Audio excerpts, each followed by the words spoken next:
Maring Celia, nag-house to house siya na mayroong misa dyan nagaganap din sa atin sa Holy Cross.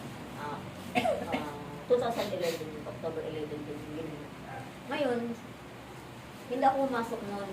Pag nag-atid kami nung anak ko pangalawa, sabi ng pare, habang siya nagsasalita, ang kunin yung kulay, pag gawin may karamdaman yung kulay green. Green.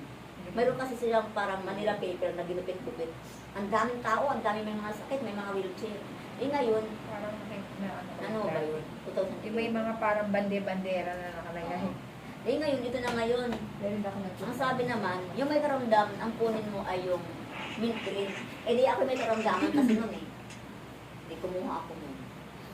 Huli lang sinabi niya, ang kunin yung kulay, pag pangkalahatan, karamdaman, problema, lahat-lahat na, ay yung parang orange.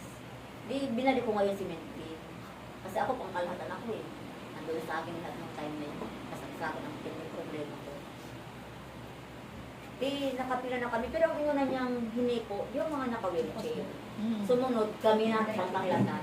Yung mga problema, kami na. Habang ako napalapit sa altar, nakaganon ang kamay namin, nakaganyan. Palapit ako sa altar, hindi na ako makalakad. Ang bigat ng aking paa. Sabi ko nangyayari sa akin, hindi na ako makatulog sa altar. Pero malapit na ako, talagang pinilit ko talaga na ako lumapit sa kanya, sa pare. Alam mo, paghawak niya, no, ako nandun na sa kanya, paghawak niya ng kamay ko, kasi nakaganyan ka, ginanyan niya. Ginanyan, nakaganyan ka, nakaganyan. Ako'y natumba, hindi ko na malaya. Ako'y natumba. Ano ko na lang yung sarili ko. Natagpuan ko yung sarili ko, nasa isang tabi na ako. Nabinuhat pala ako nung yung si sister na yung lagi nandiyan sa huli ko sa nagpamalimos. Nandiyan na sa natulog. O yun! Nandiyon na narinig ko na yung boses niya. Tapos yung alam mo yung ako'y natumba na yun. Talagang na ako nakapikit. Talagang sa side na to, nakita ko talaga yung dalawang star na napaka-pintab, napaka-pintab na star. Tapos parang doon ako nagpatawad ng palubos eh. Parang doon ko naramdaman yung pagpapatawad. Pero nung ano niya parang hindi pa as in lubos. Pagpapatawad.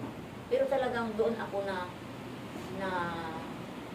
mangha nung time na yun. Dahil habang ako ay natumba, nung ako nakaganyan. Hindi ko talaga yung dalawang istorya nakita ko na rin sa prayer house. Yung set my spirit free, baptism. Yun lang. Na alam na niya na. Sis, na ano mo, sis? Na discernment na